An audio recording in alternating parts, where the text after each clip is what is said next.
চীনের মহাপ্রাচীর নামটা শুনলেই চোখের সামনে কি ভেসে ওঠে? মানুষের তৈরি করা এক বিশাল কীর্তি, তাই না?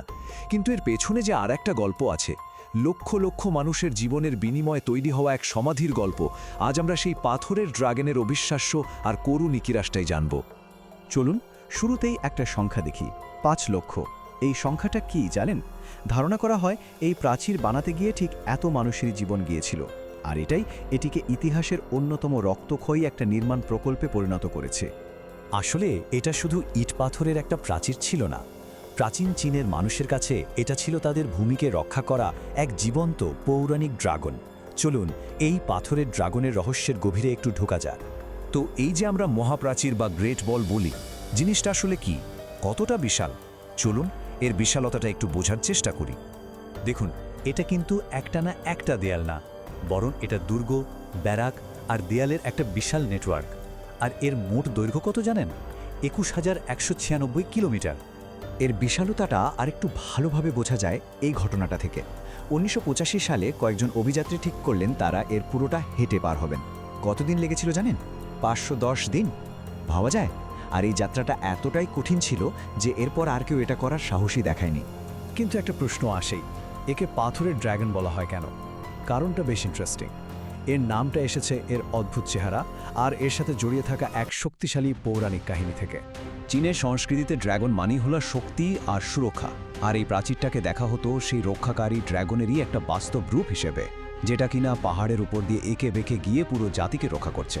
পৌরাণিক গল্প তো গেল, কিন্তু এই প্রাচীর বানানোর পেছনের আসল কারণটা ছিল আরও অনেক বেশি বাস্তব আর বারবার ঘটতে থাকা এক সংঘাত। চলুন এবার সেই আসল কারণটা কি ছিল সেটা দেখি।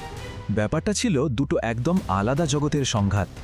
একদিকে ছিল চীনের স্থায়ী কৃষক সমাজ, যারা নদীর তীরে চাষবাস করে থাকত, আর অন্যদিকে ছিল যাযাবর গোষ্ঠী, যারা বিশাল তৃণভূমিতে ঘুরে বেড়াত আর বেঁচে থাকার জন্য প্রায় লুটপাট করত।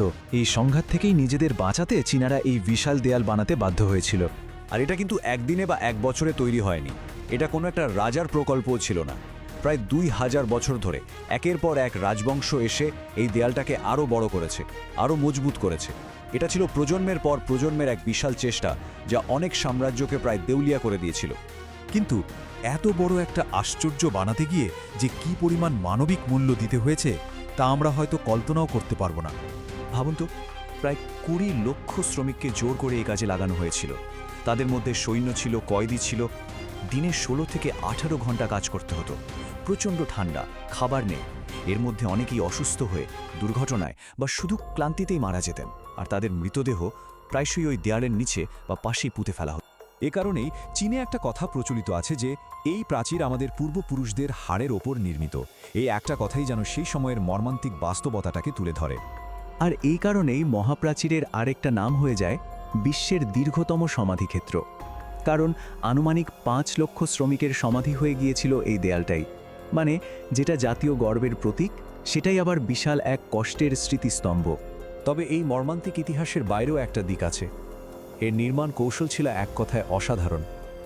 বিশেষ করে এটা মাথায় রাখতে হবে যে তখন কিন্তু সিমেন্টের আবিষ্কারই হয়নি।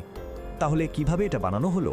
ওরা প্রথমে গ্রানাইটের বিশাল পাথর দিয়ে ভিত্তি তৈরি করত, আর তারপর ইটগুলোকে জোড়া লাগানোর জন্য একটা বিশেষ ধরনের আঠা ব্যবহার করত।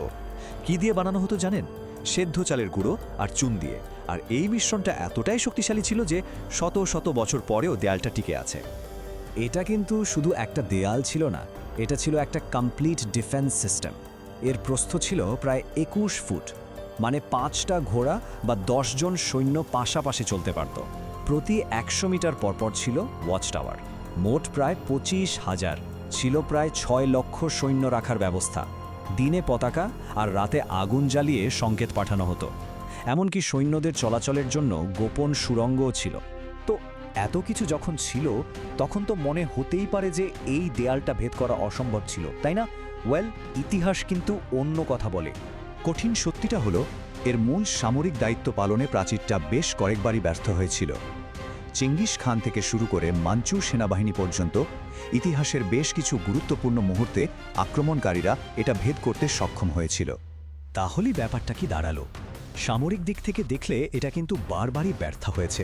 আক্রমণকারীদের আটকাতে পারেনি, রাজবংশের পতনও রোধ করতে পারেনি।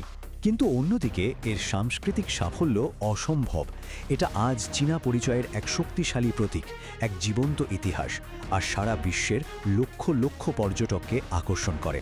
এই জন্যই বলা হয় এটা শুধু ইট পাথরের দেয়াল না, এটা একটা জীবন্ত ইতিহাস, হাজার হাজার বছরের জয় আর পরাজয়ের, গৌরব আর কষ্টের এক মূর্ত প্রতীক। শেষ পর্যন্ত মহাপ্রাচীর আমাদের একটা বড় প্রশ্নের সামনে দাঁড় করিয়ে দেয়, আমরা কোনটাকে বেশি মূল্য দেব? একটা জাতির অবিশ্বাস্য কীর্তি আর তার গৌরবকে, নাকি সেই কীর্তিটা তৈরি করতে যে অকল্পনীয় মানবিক ত্যাগ স্বীকার করতে হয়েছে সেটাকে?